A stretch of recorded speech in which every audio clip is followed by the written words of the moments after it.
어제는 군산의 요다지라는 레스토랑의 박상민 콘서트를 봤어요. 그게 이제 여러 가지 한 두 가지 이유가 겹쳐서 가게 됐는데, 요다지의 안주인이고 이제 임지윤 바순 연주가죠. 그분이 야크시바라는 팟캐스트 시즌 1 때 1년 동안 군산에서 삼내까지 왔다 갔다 하면서 그걸 녹음했거든요. 그때 2주에 한 번씩 왔었나?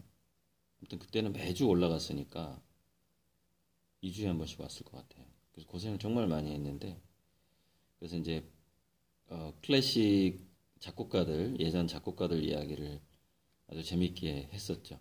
그러니까 야크시바 팟캐스트 예전 거 들어보면은 임지윤 그 음악가가 한 얘기가 아주 많은데, 이제 그분이 요다지의 안주인이고, 그리고 이제 군산 요다지의 사장 박간 양반이 박상민 히든싱어 우승자예요. 그때 잠깐 영상을 제가 봤는데, 지금도 막 박상민 히든싱어 하면 나올 텐데,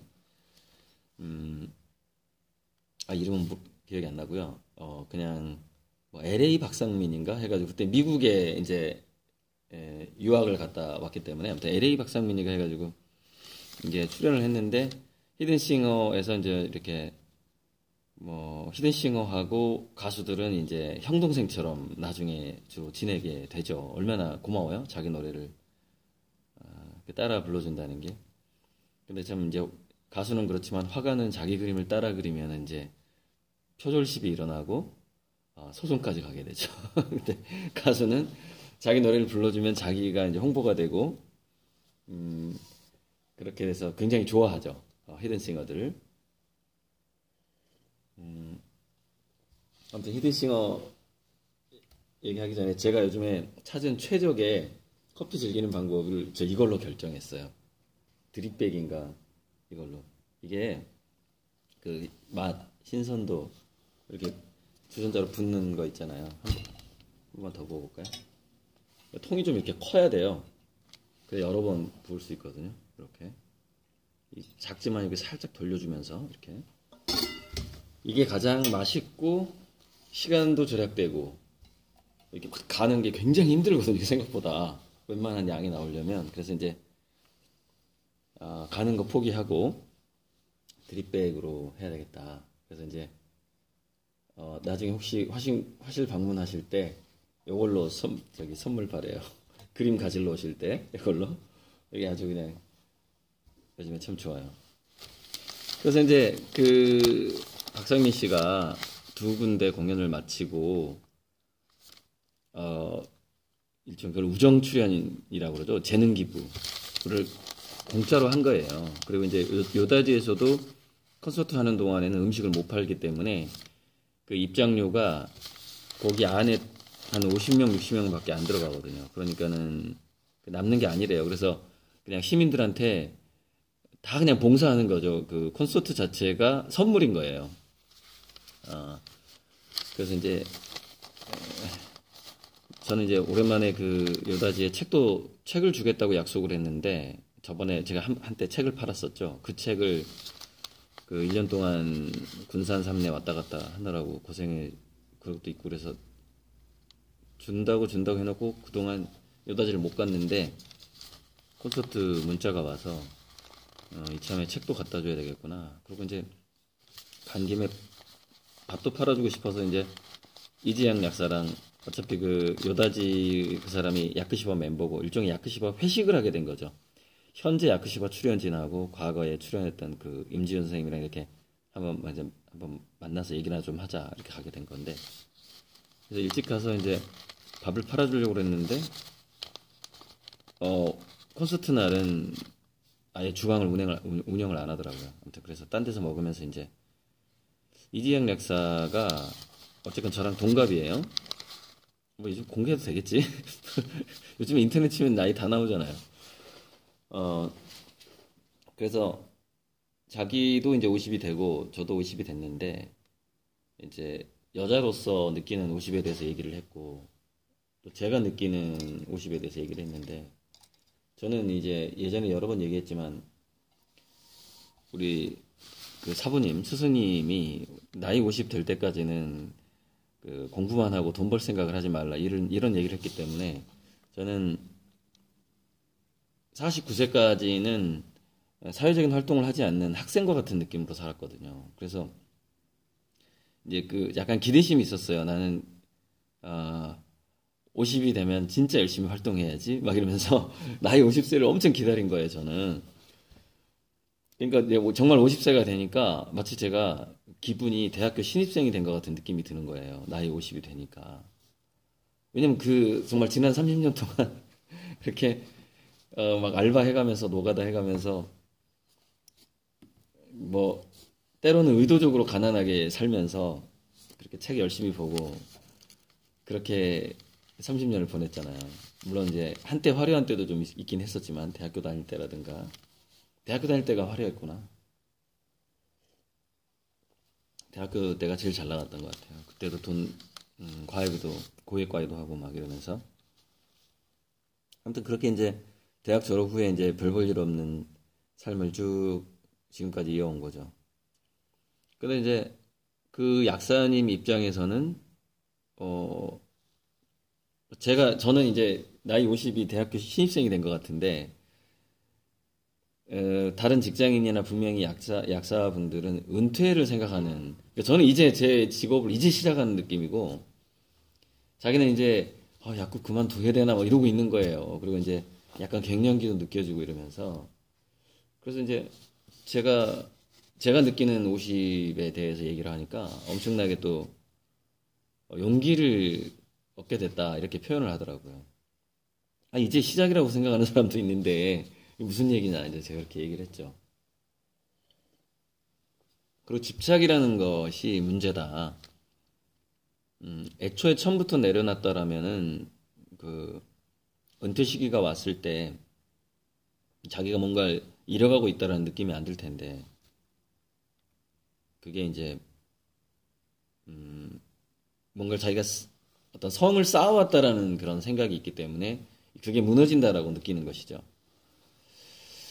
그래서 이제 몇 가지 얘기를 해줬는데 일단은 삶과 죽음을 그 두 가지를 어떤 초월한 어떤 인문학이 필요하고 또 하나는 이 세상이 환상일지도 모른다는 상상이 필요하다. 그래서 하나의 그 즐거운 게임이고 인생을 게임이라고 생각을 했을 때는 무엇보다도 신께서 우리에게 부여한 개성, 그다음에 특장점, 그다음에 가정 형편, 그러니까 그 모든 것이 하나의 자기 게임 아이템인 거예요. 그 인생에 있어서. 그래서 거기서 최대한 그 자기 처한 환경과 특성을 어떤 장점만 생각하는 거죠. 그것이 자기가 살아가는 무기가 되니까. 무식한 부모, 가난한 부모를 두었어도 그것을 장점으로 생각해 봐야 되는 것이죠. 인생 게임에 있어서는. 그러면서 이제 그런 과거의 모든 그 추억으로부터 좋았던 추억이든 나빴던 추억이든 사기꾼한테 뭐 사기를 당해봤든 뭐 맞아보아 폭력을 당해보았든 간에 그런 모든 추억으로부터 오는 기억을 이 인생을 게임이라고 생각해 본다면 그것을 자기의 아이템화 할 수 있다라는 것이죠. 좀 가벼운 마음이 필요한 거죠. 그런 얘기도 좀 나눴어요. 이재영 약사랑. 그래서 제가 뭐 지금 이런 생각들이 그냥 든 건 아니고 20대 때부터 치열한 구도 생활을 했어요. 저는 그 겨울에 얼음 깨고 찬물에 들어가서 명상도 해봤고요. 그다음에 겨울에 눈 맞으면서 이렇게 정원에서 방석 깔고 눈 맞으면서 밤새서 명상도 해봤어요. 20대 때. 생각보다 안 추워요. 이렇게 모자 이렇게 딱 오리털 파카 모자 딱 쓰고 딱 이렇게 눈 내릴 때 이제 그 밖에서 눈 맞으면서 이렇게 명상을 해보면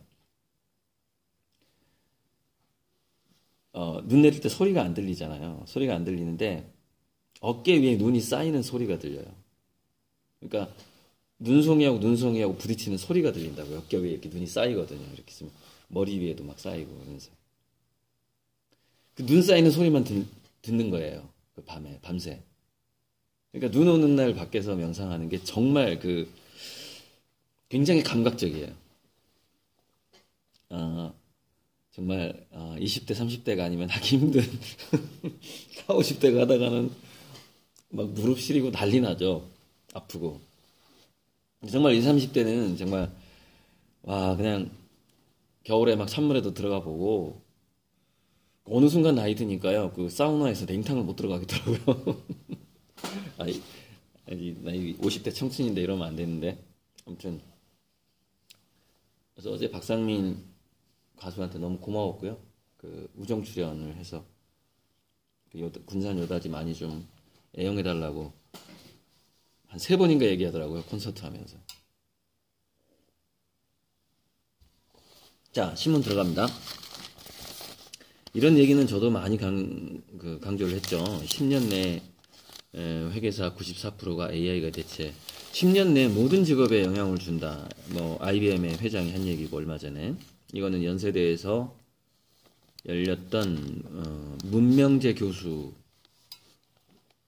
강의네요. 우와.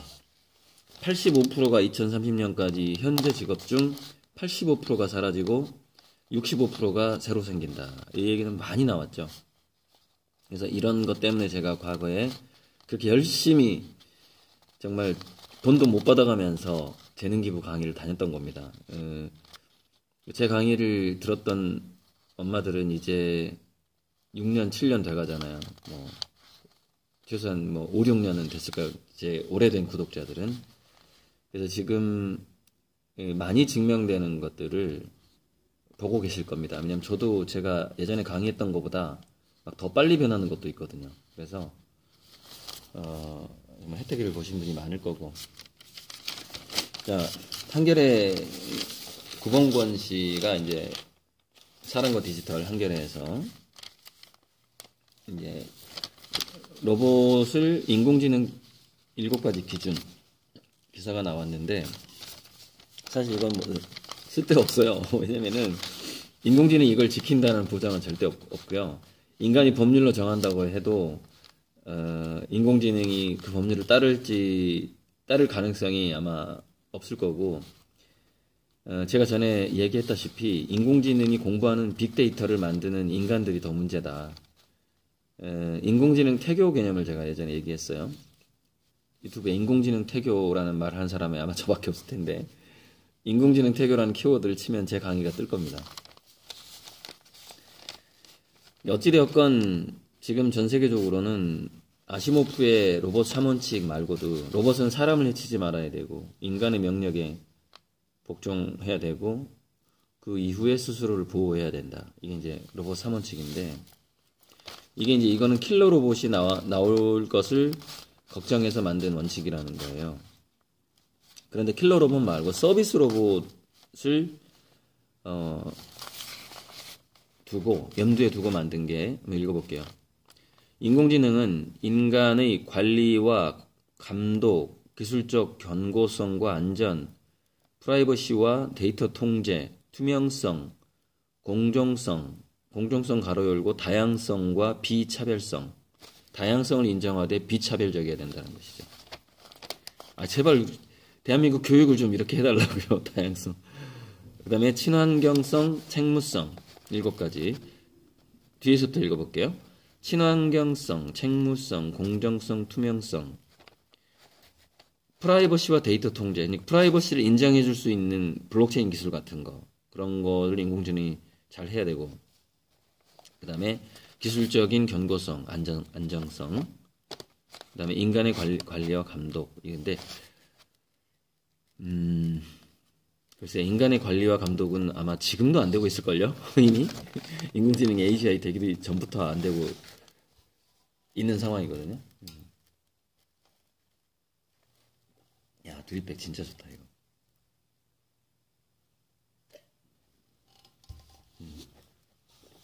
역시 딱이야. 이 시간도 절약하고 정말 좋아. 그래서 이거는 어찌되었건 가이드라인일 뿐이다. 법률로 만든다고 해도 그대로 될 가능성은 저는 낮다고 생각합니다. 그래서 그런 인공지능 변수에도 우리가 이제 대비를 해야 되는데, 사람들이 사람들 스스로를 차별을 하게 된다면은 인공지능도 인간을 차별하게 된다라는 거예요. 그게 이제 인공지능 태교의 핵심이거든요. 그러니까 제가 그림 팔아서 하고자 하는 일도 그런 어떤 문화복지 사업의 아주 기본적인 거는 다양성에 대한 비차별적인 인정과 지원이거든요. 그 다양성이 공익을 해치지 않는 범위 내에 있다면은 그 다양성을 충분히 인정해주고 그 사람의 인생을 어떻게 살더라도 지원을 해주자라는 거예요. 그 범위가 어떻게 될지는 모르겠지만은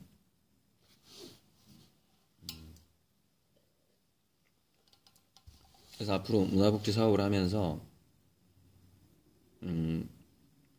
저는 20대 때부터 제가 이런 생각을 했거든요. 대한민국 국적을 가진 사람 중에서 가장 많은 세금을 내는 사람이 되겠다. 그런 얘기를 공경하게 했고 이렇게 글로 써가지고 붙이고 쳐다보고 그랬어요. 20대 때부터. 근데 이제 그 세금뿐만이 아니라 전 그림이 이제 세금을 내는 기준에 들어가면은 자발적으로 세금 신고를 할 거예요. 그러니까는 뭐 어찌 보면은 이렇게 될 것 같습니다. 그림 판 돈의 순수익을 저는 복지재단으로 보낸단 말이에요. 그러면 그거 아시죠? 기부금에 세금이 또 나오는 거. 그래서 그림 판 돈을 기부를 하고 거기에 대해서 나온 세금은 저는 또 다른 수입으로 그 세금을 메꿔 넣어야 되는 거죠. 그러니까 기부하는 돈이 그림 판 돈의 100% 플러스 알파가 되는 거죠. 그럼 뭐 강의를 하든 뭐 책을 팔든 해서 또 그 세금을 또 내야 되는 상황이 올 거예요, 아마. 아니면은 그것까지는 좀 봐주셔야 돼요. 그 세금 내는 것까지는 그림 판돈으로 좀 해달라. 제가 완전히 거지가 될 수도 있기 때문에 그렇게 이제 복지재단에 얘기를 할 수도 있고, 또 이제 이 그림은 내가 세금 내는 용도로 쓰겠다. 뭐 이런 식으로 재단하고 조율을 하겠죠. 그래서 그런 식으로 세금도 가장 많이 내는 사람이 되고 싶고, 기부도 가장 많이 하고 싶고, 그러다 보면 어쩌면 전 세계에서 가장 기부를 많이 한 기부왕이 될 수도 있지 않을까라는 생각을 요즘에 하고 있어요. 어쨌건 그런 식으로 이렇게 좀 착취적인 차별 같은 거 있잖아요. 그 다음에 뭐 인종차별처럼 다양성을 차별하는 것들, 그런 것들이 이제 문화복지의 대상이고 싸워야 할 대상이기도 하고 지원해야 될 대상이기도 하죠. 알려지지 않은 미국 400년 계급사라는 책이 나왔어요. 저자가 완전 영화배우급인데, 낸시 아이젠버그. 너무 잘생겼어요. 누구? 샤론 스톤인가? 좀 닮은 것 같은데. 뭐 예쁘다기보다는 굉장히 잘생긴 여자인데. 근데 이 사람이 정말 재밌는 얘기를 한 거예요. 미국 사회는 개척 초기부터 400년간 백인과 백인 간의 차별이 극심했다는 거예요. 같은 인종끼리도. 미국 사회는 빈민차별이 심했다라는 거예요. 그럼 그 미국 사회가 빈민차별이 왜 심했느냐? 애초에 이주할 때부터 뭐냐면은 귀족 계급의 이주하고 그 다음에 범죄자들 있잖아요. 잠시 한번 읽어볼게요.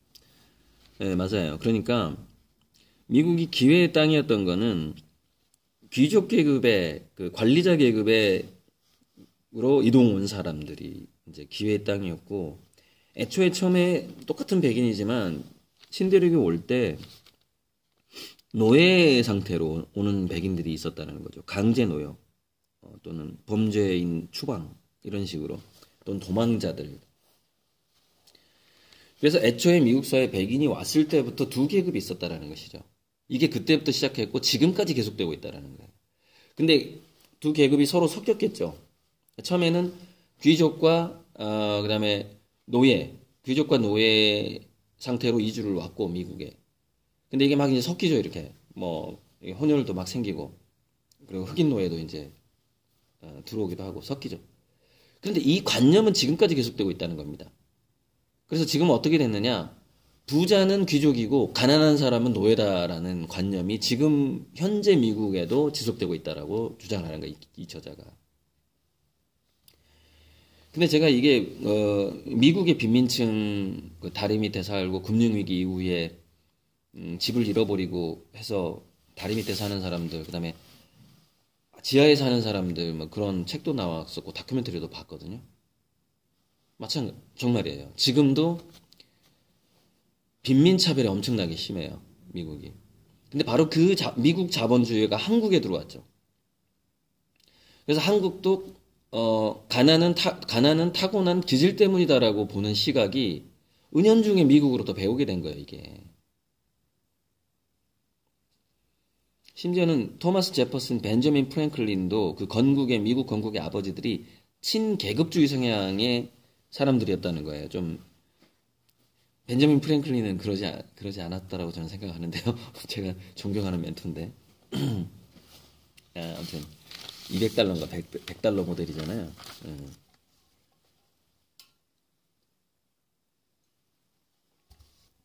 제가 이렇게 사진 걸어놓은 뭐 멘토들을 이렇게 보면서 늘 역사적인 인물들을 눈으로 보거든요.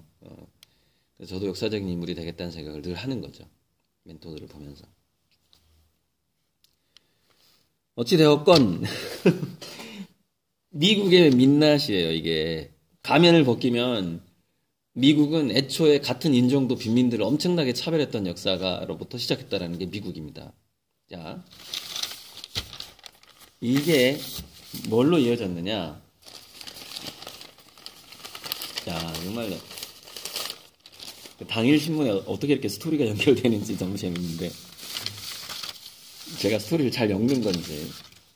자, 미 군정이 이제 6.25 전쟁이 끝날 무렵에 미 군정이 우리나라를 이렇게 지배하던 때가 있었어요. 이승만 되기 전이었겠죠.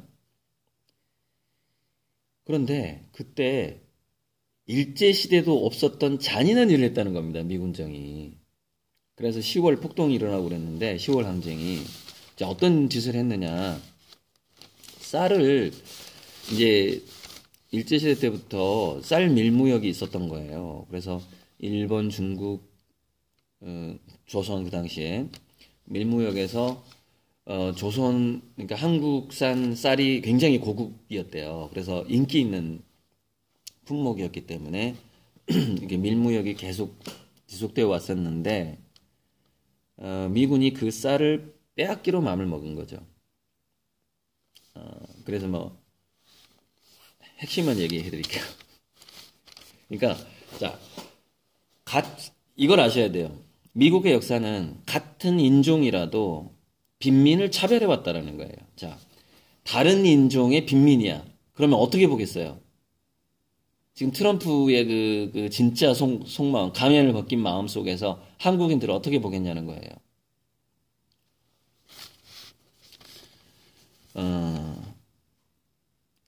1946년부터 경찰, 우익단체, 무장한 미군 병사들을 동원하여 가택 수색과 검문, 검색, 처벌 등의 강압적 방법을 사용하여 공무를 공출했다. 이거는 일제시대도 하지 않았던 짓이래요. 하국 수집과 공출에 동원된 강압적 방법은 점령군과 미국군이 점령군인 거죠. 농민 사이의 긴장감만 높여갔고 농민들은 10월 항쟁으로 자신의 불만을 표출했다. 미군은 10월 항쟁의 원인을 조사하기 위해 사후에 대구 지역에서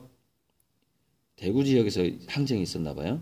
저명 인사 19명을 개별적으로 인터뷰했는데 그들은 군정의 양곡 수집 정책, 비효율적인 쌀 배급, 공출 과정에서 경찰이 보여준 임의적이고 잔인한 수법, 배급 과정에서 경찰과 관리의 부정과 부패. 그때 이제 경찰 관리들은 또 미군정의 힘을 입고 또 업고 또 쌀을 또 빼돌리고 그랬겠죠. 등 미군정 식량 정책의 실패를 우선적으로 지적했다. 여러분, 제가 예전에 경찰의 기원에 대해서 강의한 적이 있는데, 경찰 조직의 기원은 귀족의 재산과 식량을 보호하기 위해서 최초에 만들어졌어요. 경찰 조직의 기원은 힘이 약한 사람들을 위해서 만들어지지 않았거든요. 그런데 이제 서민을 위한 경찰, 시민을 위한 경찰로 거듭나겠다고 말을 하죠. 그런데 그 기원의 속성을 아직까지도 가지고 있는 거죠. 힘 있는 자를 보호하기 위해서 생겨난 그 태생을 가지고 있다는 것이죠. 그러니까 앞으로 더 많이 개혁하고 해야만이 경찰은 시민과 서민을 위한 경찰로 바뀌겠죠.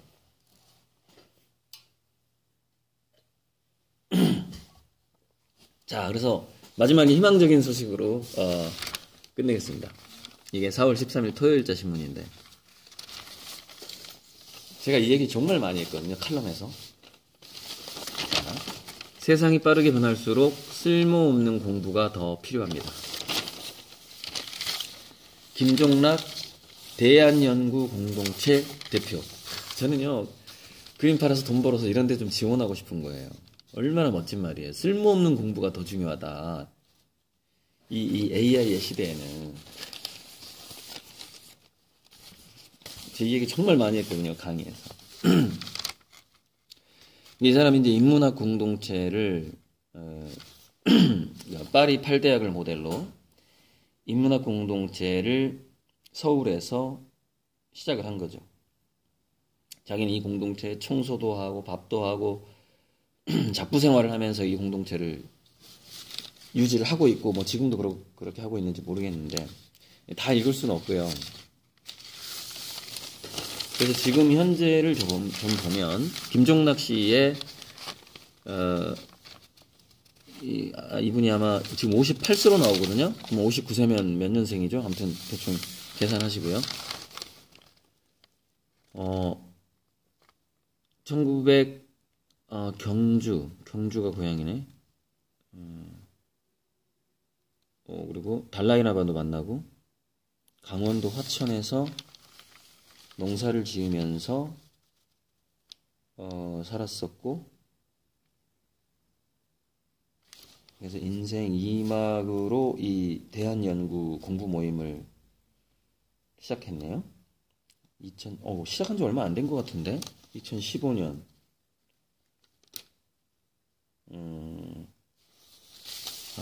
아무튼 김종락 대한연구 공동체 궁금하시면은 김종락의 대한연구 공동체를 검색하시면 자세한 내용이 나올 거고, 제가 하고 싶은 얘기는, 사실 제가 신문 비전을 하지만 이게 다 읽을 시간은 없어요. 제목 보고 딱 골라오는 거예요. 신문 아주 빠른 속도로 봐야 되기 때문에. 그래서 여기서 하고 있는 것이 이제 이 시대에 그 어떤 중요한 메시지를 던지는가만 전달해 드리는 거죠. 그래서 이 대한연이라고 이제 줄여서 부르는데, 대한연에 학생, 주부, 회사원, 자영업자, 공무원, 군인, 경찰, 작가, 시인, 번역가, 화가, 건축가, 목수, 대기업, CEO, 의사, 변호사, 굉장히 많은 사람들이 이제 이 어떤 인문학적인 공부를 하기 위해서 오는데, 다양한 어떤 그 공부를 하고, 여기서 철학, 어학, 목공, 그림, 강여, 세미나, 스터디 그룹, 현재 300명에서 400명이 참여해서 열심히 공부를 하고 있다는데, 예전에 왜 목수의 인문학이라는 책이 나온 적 있죠? 제가 목수의 인문학이라는 책이 나오고 나서 화가의 인문학이라는 걸 상표 등록을 했거든요. 나도 꼭 화가의 인문학을 책을 쓰겠다. 여러분, 화가의 인문학이라는 책 제목 함부로 쓰시면 안 됩니다. 제가 판매 금지 소송을 걸 수 있기 때문에. 그럼 그 출판사 망합니다. 그러니까 그 제목은 아직 안 나오고 있더라고요. 꼭 제가 쓰고 싶었어요. 그래서 좀 미안한데 그 제목만 잡아놓고 지금 안 쓰고 있어서 미안한데 좀 더 성숙된 다음에 한 1년 후에 놨으려고요. 아직 만 50이 안 됐잖아요. 그러니까 제대로 제가 50세가 아니거든요. 제대로 지천명인이 된 게 아니죠. 뭐 공자의 기준에 의하면은 저는 뭐 49세니까. 그래서 정말로 만 50세 된 다음에 그 책을 집필을 들어가고 싶고요. 그래서 목공, 그림 이런 어떤 우리가 흔히 취미로 알려져 왔던 것들. 사실 철학도 어학도 지금은 취미죠. 왜냐면 영어 공부 잘해가지고 취직하기 힘들거든요, 이제. TV 홈쇼핑에도 나오잖아요. 전 세계 여행 다니면서 쓸 수 있는 번역기가 지금 홈쇼핑에서 팔고 있다니까요. 한국말 하면 중국말, 영어, 스페인어 5개국어인가 6개국어인가 다 돼요. 그거 가지고 여행 다니는 지금 은퇴한 사람들 많아요. 그 번역기 가지고.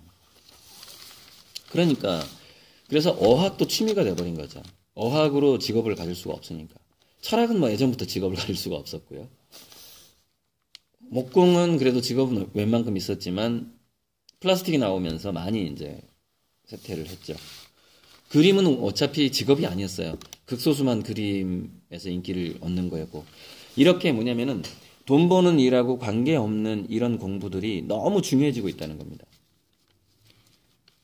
그리고 원래부터 쓸모없는 공부라고 여겨졌던 쓸모없는 취미, 쓸모없는 그거 해가지고 돈이 되겠어라고 여겨졌던 것들이 오히려 돈이 되는 시대가 온다. 그게 이제 일자리가 놀자리로 바뀌는 시대다. 이런 얘기를 제가 많이 했었죠.